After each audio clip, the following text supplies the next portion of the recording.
Hello, in this training video, we're going to look at the order that we just placed. We're going to see where you can find that in the control panel. We're going to look at the emailed receipt, and we'll talk a little bit more about your documents later on and how to edit those, such as any automatic emails or your contract, for example. And we'll talk about scheduling and the different views that you have available to you. So the order that I just placed was from January 16th to January 23rd. And we see a little bit more information on my calendar since I put in some more orders into the system. Notice that for the 16th through the 23rd, we still follow the green for delivery and red for pickup. So from the 16th, it's being delivered, and then this gray 1 in the bottom left, that indicates the number of orders that are just sitting there on an event or a customer location waiting to be picked up. So it's delivered on the 16th, we wait for a week, and then we pick it up on the 23rd. If you happen to have an event that is only a single day, for example, right here on January 4th, I do have one event, and it's from 7 a.m. to 3 p.m. So we don't see the red pickup, so we're not showing you too much information. We just see that we have one event that day that we need to meet.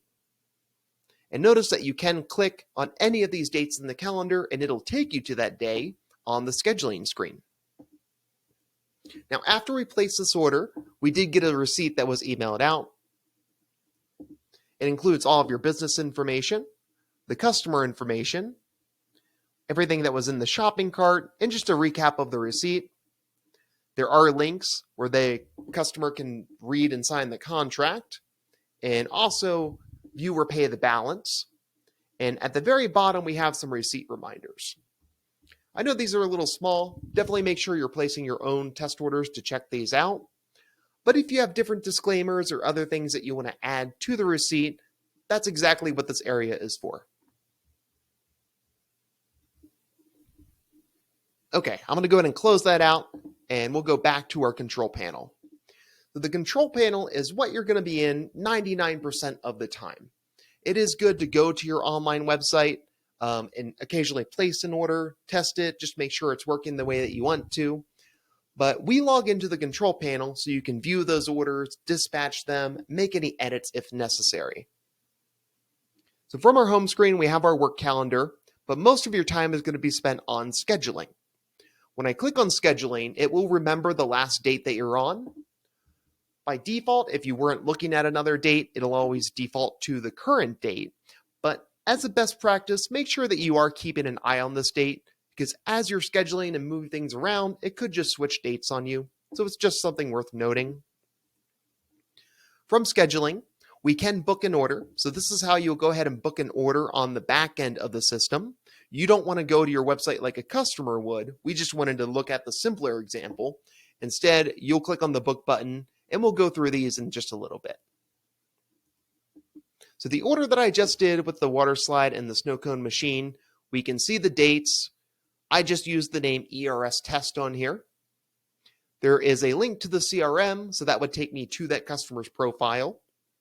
We can see if it was paid or not. We can see all the customer info. Some additional notes here. The yellow is for internal notes, so something that only you or your employees would see, or your drivers could see those as well. And the customer comments, those were entered during the online checkout, so we know the customer provided those. At the very bottom of the screen, there's a bunch of links to get back into the order. So what we just did was we completed 3 pages, and those are the first 3 links here at the bottom left. There's the shopping cart. Do I need to add stuff to it or remove it? You can modify quantity or override prices, all using the shopping cart. The customer info screen, so where is it being delivered? What did they fill out for the order options? You can also apply some discounts and do price override. We'll show you that in just a little bit.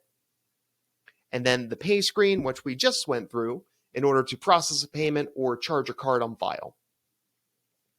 Going down the line, this is the contract, is the clipboard icon. The invoice is a printable version. If you needed to maybe use snail mail or send that to a customer, you could print this out or print out the emailed receipt. The Google Map icon will take you to that customer's address on Google Maps. The gear icon is for copying or canceling orders. The canceling is noteworthy if you're placing in test orders. You do want to cancel those when you're done. And just as a quick note, don't ever cancel an order that has a payment on it. Make sure you cancel or reverse that payment before canceling the order. And then the log icon is for technical logs. Who made changes? When was the order placed? Just in case there's any questions, we always retain that information for you. So I see order 6, and it's in green because this is a delivery on January 16th. If I use the arrow icons to jump forward to the next calendar day, this will go to January 17th. Here I see order 6, and now it's in this blue color because it's just sitting there on the location. It doesn't need to be picked up until January 23rd. To go back to the calendar, I can click the little calendar icon. And here we see what we were looking at on the home screen. If I jump to the 23rd of January, now order 6 is right here in red because this is a pickup on the date of January 23rd. If I go all the way back to today's date, which is January 2nd, you can use this drop-down box if you want to see a range of orders. You can go about 30 days out, and this will show you all of the active orders for that time period. Something else to show you, we do have multiple different views, just depending upon how you want to look at this information. So it's worth exploring these. And what you'll do is you'll click on this white active button right to the left of the calendar icon. You can get an events list, summary of events, review events, availability chart. You can switch between active or canceled orders or quotes. It all just depends upon what you want to see. But let me show you one of these other views. So here's the summary of events. Just a different format, and you can click on these to get more information or retract that information. If I go to the expanded events, this has more detail by default, so this is pre-expanded. It really just depends on which view you prefer. But something really cool that I want to show you is our availability chart. As I mentioned, when a customer is booking online, we're already calculating the inventory for you. What is available and when is it available and for how long. And the availability chart will take all of your inventory and put that into a nice chart for you. So we can see, okay, that water slide, well, that's out for a week.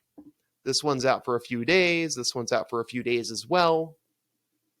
This is a great way just to get an eagle-eye view of your whole inventory and what's happening.